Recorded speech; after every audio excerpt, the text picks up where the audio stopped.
Just for the average Spark listener, could you tell us a bit about yourselves and the project? Me and my partner Chris, we run the Caravan gallery, which is a gallery and a caravan, funnily enough. So it's a mobile photography project that we set up in 2000. It was meant to be for a weekend, and then it was so popular it kind of carried on. 15 years later, we're still going. So we're really interested in documenting everyday life through photography. And sometimes we exhibit outside of the Caravan in a space like this, which is an empty shop on Fawcett Street that we've got hold of for a month. And we've created something that's part exhibition, part reverse, like a tourist information centre. The difference is that visitors, tourists, mainly local people, actually come in and give us the information. So it's turning the whole idea on its head. And it's exploring what a place is really like, as opposed to maybe the kind of marketing version. And so we're interested in the history, the identity, the story of Sunderland, past, present and future. We started off with some of our own photos that we've taken on various visits to Sunderland, and now we're asking visitors to this space to bring their own pictures, drawings, stories, words, whatever. So over the course of the month it will be added to each day, and then we'll have a whole crazy pile of stuff about Sunderland. Speaking of the unique interaction, how has Sunderland's response been so far? Oh, it's been absolutely incredible. I think people are just generally curious because we're in quite, apparently Fawcett Street used to be the main sort of grand thoroughfare in Sunderland, and now there's a fair few empty shops. It's maybe not as busy as it once was, but as you can see, this building, we've got really fantastically big windows, so we have the doors open to look welcoming. People come in and they're just really interested to see what's here, so we get chatting to them, ask them questions. We have a map over in the corner, an empty map outline we drew, and we're asking people just to add their own memories, thoughts, impressions. Here on the table we've got a local artist, Teresa Easton, who's been working with other artists to make some really beautiful, really original artist books all about Sunderland. So some of our photos on the wall here. Behind us we've got a photo competition, some of the selected images from that. And as we go down the back here it becomes more participatory. The stories we've been hearing. People are talking about the Vaux brewery site and promising to bring in bits of memorabilia from that. So what would you say that your favourite story so far has been about Sunderland?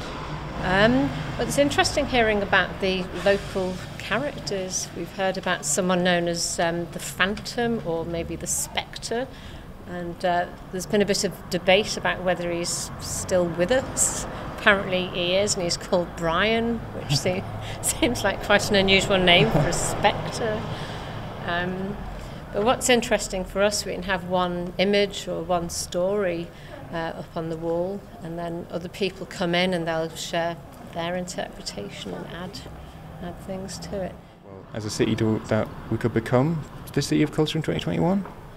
Well, there's certainly no shortage of creative people, and one of the things about this project is it's been a bit of a magnet for people here, like artists, writers, musicians coming along and showing us what they can do. So I think if the powers that be can get behind this and support people, support artists to be able to set up things, that can only help, can't it? I think you need to create a climate where it's easy where there's a supportive environment for creative activity to take place.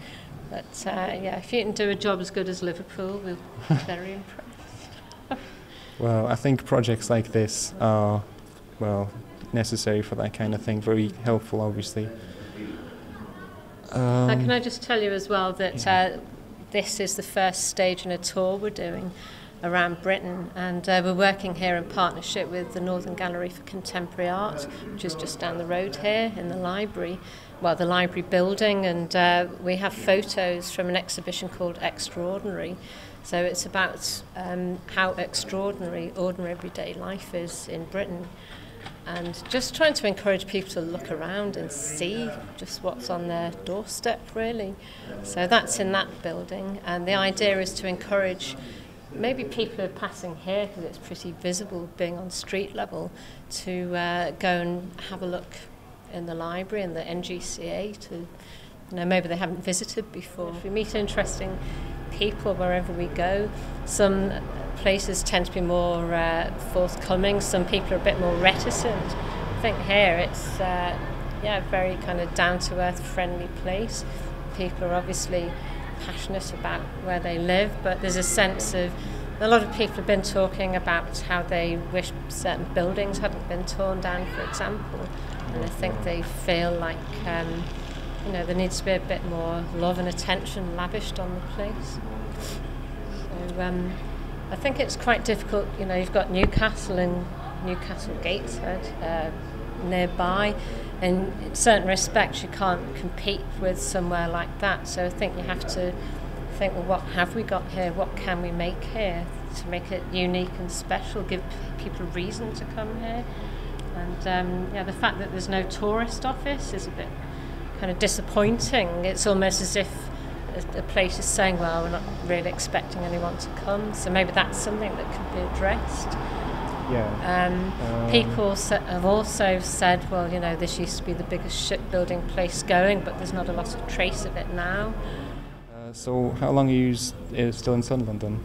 This project goes on till the 2nd of May, and what we're doing on the evening of the 1st of May is having a bit of a closing celebration, and the idea is to get people in who've contributed to the exhibition just to kind of see how it's developed, because we started off with these photos here and these books, and more or less down there it was pretty empty, really. I was going to ask about the map, actually. Is that just for people, like memories, or...? It's all sorts. It's like a kind of people's map, a bit of subversive cartography, if you like. So we started off projecting, we've made a big, like an outline. So we've got the city centre and then the kind of, broader region. And we're asking people to tell us all sorts of things, like it could be anything from if they have a favourite view, where their favourite peas pudding supplier is, if they have a favourite walking route, if they saw a ghost somewhere. It's a mixture of quite sensible information and quite absurd things. We just like that crazy cocktail and stuff. But we see the maps. We've done these maps in lots of different places we've been to, and the idea is that the maps are like artworks in their own right. So there'd be some people spend ages like drawing a little. Well, someone came in and drew the glass centre before. Oh yeah. And then we get facts on there, and then sometimes people bicker because they stand round and go, "No, it's not there. Cross it out." People should definitely come down to the Pride of Place project thing, Caravan Gallery. So we're open from 11 till 6 every day apart from Sunday until the 2nd of May. So come on down. All right, and we'll have the thing at the NGCA as well. Yeah, so the exhibition at the Northern Gallery for Contemporary Art, we've got bank holidays all over the place this month, haven't we? So that finishes on the 1st of May, which is a Friday. So then we come here afterwards to have our final fling, although we will be open during the daytime on May the 2nd, just here, not the NGCA. Oh, we have a beautiful new book as well for the Extraordinary exhibition. So some of our favourite photos from the last 15 years are in that. That's... that must really be something, so... Yeah, right. We've seen some peculiar things.